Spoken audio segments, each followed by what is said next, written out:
দর্শক দেখতে পাচ্ছেন রুমিন ফারহানার পথসভায় জনতা আক্রমণ করেছে এবং এইখান থেকে রুমিন ফারহানাকে গ্রেপ্তার করে নিয়ে যায় পুলিশ। শেষ পর্যন্ত রুমিন ফারহানার ফাঁসির নির্দেশ দিল আদালত। তাছাড়াও ফাঁসির নির্দেশের আগে রুমিন ফারহানার উপর বেদরা হামলা করে জনতা। এদিকে আজ রুমিন ফারহানা গ্রেপ্তার হয় তার এলাকার একটি জনসভা থেকে। সেই দিনের ম্যাজিস্ট্রেটের ঘটনাকে কেন্দ্র করে জনগণ আজকে রুমিন ফারহানার উপর আক্রমণ করেছিল। আদালতে ফাঁসির রায়ও হয় তার। এবার কি হবে দেশে? মন্ত্রিত্ব দেওয়ার লোভ দেখিয়ে রুমিন ফারহানাকে ফোন মির্জা ফখরুলের, প্রকাশ্যে সব ফাঁস করলেন ব্যারিস্টার রুমিন ফারহানা। নির্বাহী হাকিমকে বিদ্যাঙ্গুলি দেখানোয় ব্যারিস্টার রুমিন ফারহানাকে আদালতে ইউনূস সরকারের বারবার প্রতিশ্রুতি দেওয়া নির্বাচনের মাত্র ৩ সপ্তাহ আগে বাংলাদেশ সেনাবাহিনীতে যে ব্যাপক রদবদল হতে যাচ্ছে, তাতে মনে হচ্ছে সরকারের রাজনৈতিক কৌশলে নতুন মাত্রা যোগ করা হচ্ছে। আমার কোনো ভোটারকে ভয় দেখায়া কেউ পার পাবে না। গত 17 জানুয়ারি ব্রাহ্মণবাড়িয়ার সরাইলে সংঘটিত ঘটনার বিষয়ে নিজের বিরুদ্ধে আনা অভিযোগ সম্পূর্ণ ভিত্তিহীন এবং নির্বাচনী আচরণবিধি লঙ্ঘনের আওতাভুক্ত নয় বলে দাবি করেছেন স্বতন্ত্র প্রার্থী ব্যারিস্টার রুমিন ফারহানা। সোমবার বিকেলে এক সংবাদ সম্মেলনে এ দাবি করেন তিনি। বড় সংকটে ব্যারিস্টার রুমিন ফারহানা। সরাইলে নির্বাচনী দায়িত্ব পালনকালে নির্বাহী ম্যাজিস্ট্রেটকে প্রকাশ্যে অপমান এবং হুমকি দেওয়ার ঘটনায় এবার কঠোর অবস্থানে নির্বাচন কমিশন। হ্যাঁ, রুমিন ফারহানার বিরুদ্ধে কঠিন অ্যাকশনে আছে নির্বাচন কমিশন এবং আজকে রুমিন ফারহানা ভয়াবহ বিপদের মুখে পড়ে তার একটা জনসভার মধ্যে। গত 2 দিন আগে রুমিন ফারহানা এবং একজন ম্যাজিস্ট্রেটের কথা কাটাকাটি হয়েছিল এবং এই বিষয়টাকে কেন্দ্র করে দেশের প্রত্যেকটা জনগণ রুমিন ফারহানার বিরুদ্ধে গিয়েছিল। আজকে দেখতে পারি সে গ্রেপ্তার হয় এবং অনেক কথা বলে সেই দিনের ঘটনা নিয়ে। দর্শক শ্রোতা, আপনারা দেখতে পারবেন এই মুহূর্তে রুমিন ফারহানার অবস্থা এবং আদালতে যে কঠিন একটি রায় হয় রুমিন ফারহানাকে নিয়ে, সেইটাও দেখতে পারবেন। আসুন আমরা কথা বাড়াবো না, আমরা সরাসরি ভিডিওর মূল আলোচনায় চলে যাব। এরই মধ্যে কয়েকটা ইম্পর্টেন্ট ক্লিপ দেখাবো রুমিন ফারহানার বিষয়ে, যেগুলো দেখলে আপনারা অবাক হয়ে যাবেন। মন্ত্রিত্ব দেওয়ার লোভ দেখিয়ে রুমিন ফারহানাকে ফোন মির্জা ফখরুলের, প্রকাশ্যে সব ফাঁস করলেন ব্যারিস্টার রুমিন ফারহানা। নির্বাহী হাকিমকে বিদ্যাঙ্গুলি দেখানোয় ব্যারিস্টার রুমিন ফারহানাকে আদালতে তলব। নাহিদ ইসলাম ও নাসিরউদ্দিন পাটোয়ারিকে করা হলো শোকজ। এতক্ষণে শুনছিলেন সংবাদ শিরোনাম, এবার বিস্তারিত। আসন্ন জাতীয় সংসদ নির্বাচনে ব্রাহ্মণবাড়িয়া 2 আসন থেকে স্বতন্ত্র প্রার্থী হিসেবে লড়াই করছেন বিএনপির সাবেক কেন্দ্রীয় নেত্রী ব্যারিস্টার রুমিন ফারহানা। তিনি দাবি করেছেন যে বিএনপি মহাসচিব মির্জা ফখরুল ইসলাম আলমগীর নিজে ফোন করে তাকে মন্ত্রিত্বের প্রস্তাব দিয়ে নির্বাচনী আসন ছেড়ে দেওয়ার অনুরোধ জানিয়েছেন। রুমিন ফারহানা এই অভিযোগ প্রকাশ্যে একটি উঠান বৈঠক বা জনসভায় উত্থাপন করেছেন, যা স্থানীয় ও জাতীয় গণমাধ্যমে ব্যাপক আলোচনার জন্ম দিয়েছে। সরাইল উপজেলার একটি গ্রামীণ এলাকায় নিয়োজিত ওই সভায় রুমিন ফারহানা বলেন, আমাকে দল থেকে বিশেষ করে মির্জা ফখরুল ইসলাম সাহেব নিজে ফোন করে বলেছেন মন্ত্রিত্ব দিব, আসনটা ছেড়ে দিন। সকাল বিকাল একের পর এক কল আসছে, কিন্তু আমি স্পষ্ট করে বলছি, আমার জান থাকতে, শরীরে এক ফোঁটা রক্ত থাকতে আমি এই লোভের কাছে নতি স্বীকার করব না। দুনিয়ার কোনো কিছুর বিনিময়েও আমি আমার এলাকার মানুষকে ছেড়ে যাব না। রুমিন ফারহানা আরও যোগ করেন যে তিনি বিএনপির দীর্ঘদিনের নিবেদিত কর্মী ছিলেন। খালেদা জিয়ার ঘনিষ্ঠ সান্নিধ্য থেকে রাজনীতিতে এসেছেন। দলের আন্তর্জাতিক বিষয়ক সহ সম্পাদক হিসেবে দায়িত্ব পালন করেছেন, কিন্তু এবার দলীয় মনোনয়ন না পেয়ে এবং আসনটি জোট সঙ্গী জমিয়ত উলামে ইসলাম বাংলাদেশকে ছেড়ে দেওয়ায় তিনি স্বতন্ত্র প্রার্থী হয়েছেন।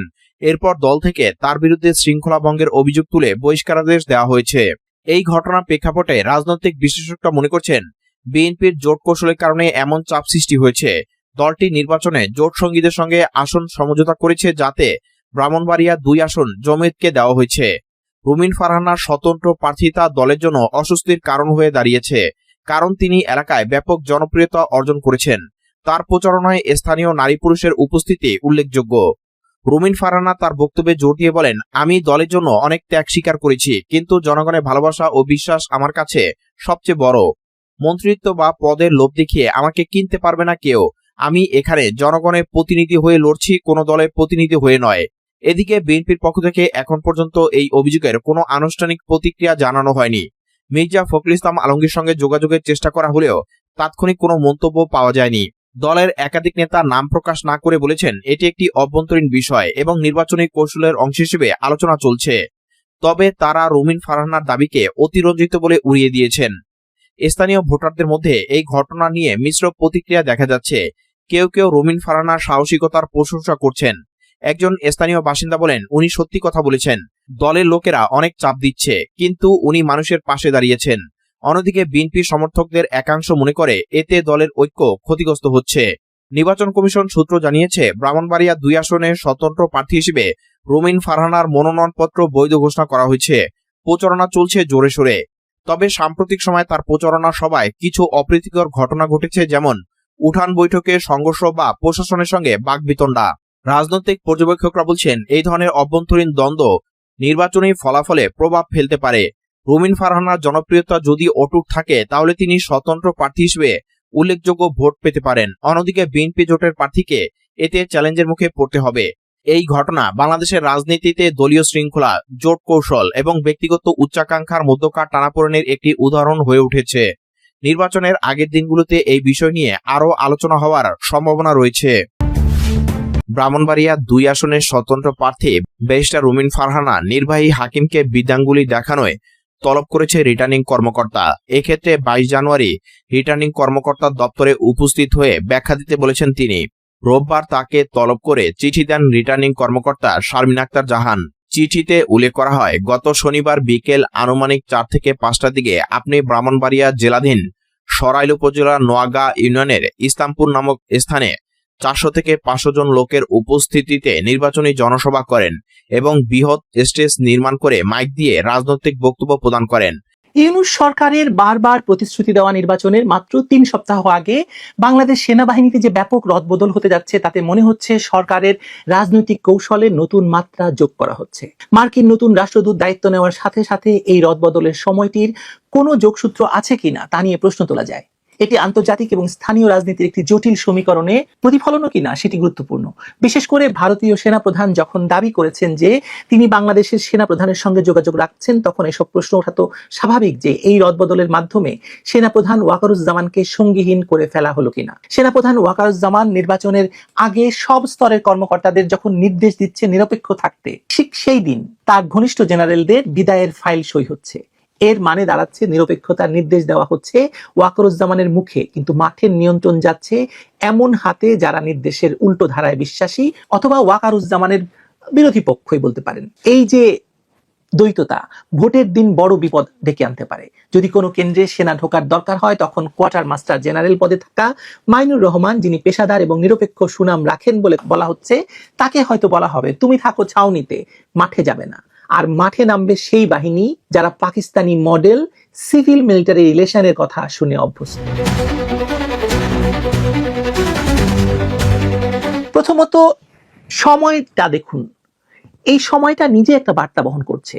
নির্বাচন ঘনিয়ে আসতেই সিজিএস এবং এনডিসি কমান্ড্যান্ট পর্যায়ের 2 জন লেফটেন্যান্ট জেনারেলকে অবসরকালীন ছুটিতে পাঠানোর কথাটি সামনে এসেছে, যারা বর্তমান সেনাপ্রধানের বা ওয়াকারুজ্জামানের ঘনিষ্ঠ বলে পরিচিত। বাংলাদেশের আকাশে এখন ঘন মেঘের আনাগোনা, এক নতুন ভোরের প্রত্যাশা নাকি গভীর ষড়যন্ত্রের হাতছানি? তথাকথিত জুলাই বিপ্লব যা একসময় আশার আলো দেখিয়েছিল, তা কি আজ শুধুই বিষাদের প্রতিচ্ছবি? সংস্কারের নামে ক্ষমতার পালাবদল নাকি জনমতের বলিদান? এই নির্বাচন কি আসলেই জনগণের রায় নাকি সুদূর প্রসারী কোনো বিদেশি ছকের অংশ? সংবিধানের ঊর্ধ্বে গিয়ে অন্তর্বর্তীকালীন সরকার, একই দিনে নির্বাচন ও গণভোট, এই কেমন প্রহসন? গণতন্ত্রের ভবিষ্যৎ কি সত্যি ঝুঁকির মুখে? দেশের সার্বভৌমত্ব কি ধীরে ধীরে বিলীন হয়ে যাচ্ছে? এই প্রশ্নগুলোর উত্তর খুঁজতে হলে শেষ পর্যন্ত আমাদের সাথেই থাকুন। এক নীরব পরিবর্তনের হাওয়া বইছে বাংলাদেশের রাজনীতিতে। জুলাই গণ অভ্যুত্থানের পর থেকে সংস্কার শব্দটি যেন দেশের মূল মন্ত্রে পরিণত হয়েছে। কিন্তু এই সংস্কার কার জন্য? জনগণের উন্নতি নাকি শুধুই ক্ষমতার পুনর্বণ্টন? প্রশ্ন উঠেছে সংবিধানের মৌলিক কাঠামোর উপর, যখন অন্তর্বর্তীকালীন সরকারের অধীনে নির্বাচনের ঘোষণা আসে। একই দিনে গণভোটের সিদ্ধান্ত জনমনে তৈরি করেছে গভীর সংশয়। এটি কি কোনো সুপরিকল্পিত বিদেশি নকশার অংশ যা দেশের সার্বভৌমত্বকে দুর্বল করছে? গণতন্ত্রের ভবিষ্যৎ নিয়ে উদ্বেগ এখন চরমে। যে জুলাই বিপ্লবকে একসময় নতুন ভোরের আগমনী বার্তা বলা হয়েছিল, তা আজ অনেকের কাছে ঘৃণিত অধ্যায়।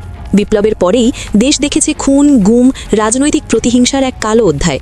প্রশাসনিক অচলাবস্থা, অর্থনৈতিক স্থিরবতা এবং জনগণের নিরাপত্তাহীনতা ছিল এর প্রধান ফলাফল। যারা একসময় বিপ্লবী সরকার গঠনের কথা বলেছিল, তারাই এখন ক্ষমতার মসনদে। তারা গণমাধ্যমে বলেছিল কোনো নির্বাচন চাই না, কিন্তু কয়েক মাসের মধ্যেই পাল্টে গেল দৃশ্যপট। ক্ষমতায় নিজেদের অবস্থান পাকাপোক্ত করতে শুরু হলো নির্বাচনী প্রক্রিয়া। কোটা আন্দোলন, মেধাবী ছাত্র, সব কিছুই পরিণত হয়েছে রাজনৈতিক হাতিয়ারে। বর্তমানে নিজেদের ক্ষমতায়ন দিয়ে অবৈধ বিষয়কে বৈধ করার চেষ্টা চলছে। রাজনৈতিক অঙ্গনে নতুন করে প্রশ্ন উঠেছে জামায়াতে ইসলামীর গোপন কর্মকাণ্ড নিয়ে। আওয়ামী লীগকে নিষিদ্ধ করার সিদ্ধান্ত, যা আগে ছিল সাধারণ মানুষের অজানা, এখন প্রকাশ্যে। অ্যাটর্নি জেনারেলের বক্তব্যে বেরিয়ে এসেছে এই নির্বাচন ও গণভোট কোনোটাই বৈধ নয়।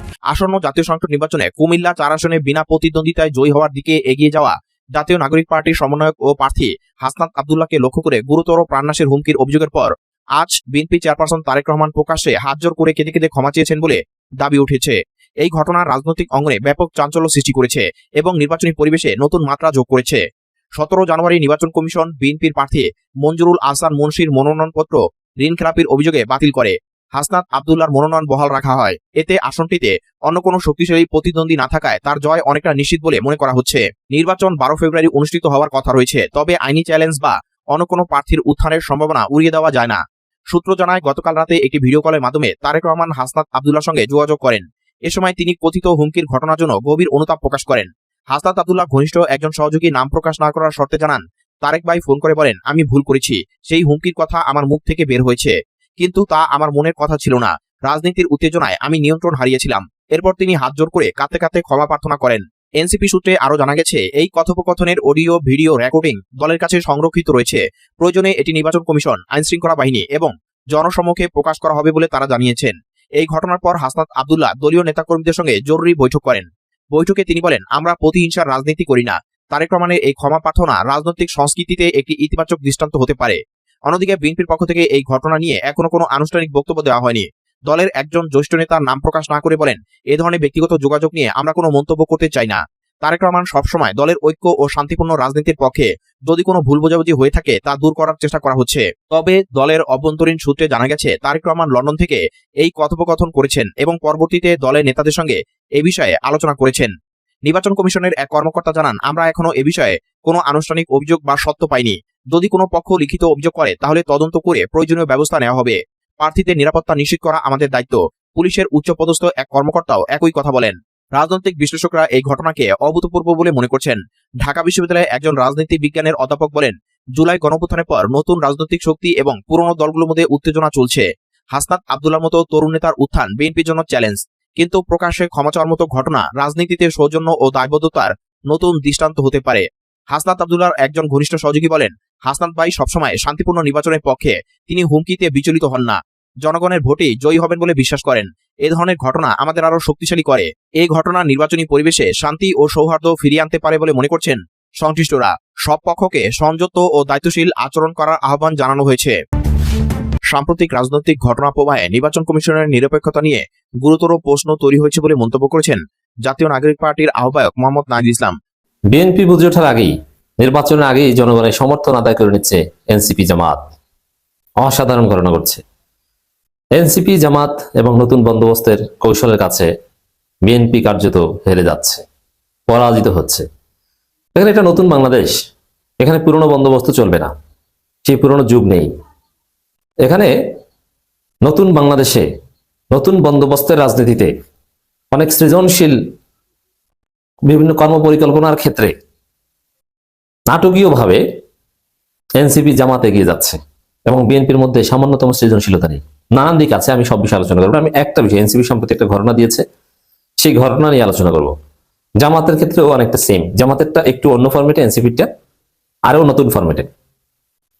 দেখেন, পুরনো বন্দোবস্ত হচ্ছে নির্বাচন করবে যারা ঋণ খেলাপি, টাকা আর টাকা, 1000 কোটি টাকা তারা নির্বাচন করবে, তারা যাদের টাকার বস্তা, যারা ভোটে জিতে ওই টাকা আবার উসুল করবে।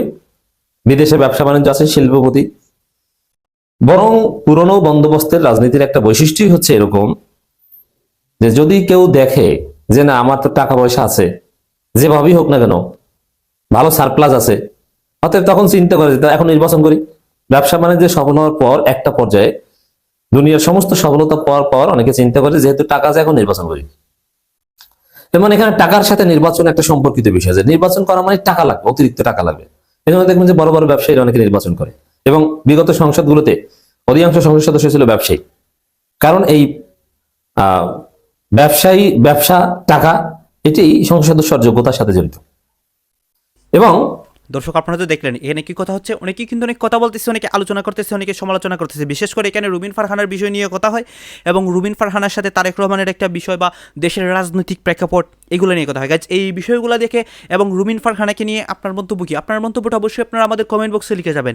আর হ্যাঁ, কোন আপনাদেরকে আমরা যা কিছু দেখিয়েছি সব কিছু আমরা সোশ্যাল মিডিয়া থেকে সংগ্রহ করেছি, এখানে আমাদের নিজস্ব কোনো মন্তব্য নেই বা আমাদের নিজস্ব কোনো সিদ্ধান্ত নেই। সর্বশেষ আপনাদের কাছে আমাদের একটা রিকোয়েস্ট থাকবে, আপনারা আমাদের চ্যানেলে নতুন দর্শক হয়ে থাকলে চ্যানেলটি সাবস্ক্রাইব করবেন এবং পাশে থাকা বেল বাটনটি বাজাবেন যাতে করে নেক্সট ভিডিওটা সবার আগে আপনাদের কাছে পৌঁছে যায়। ধন্যবাদ।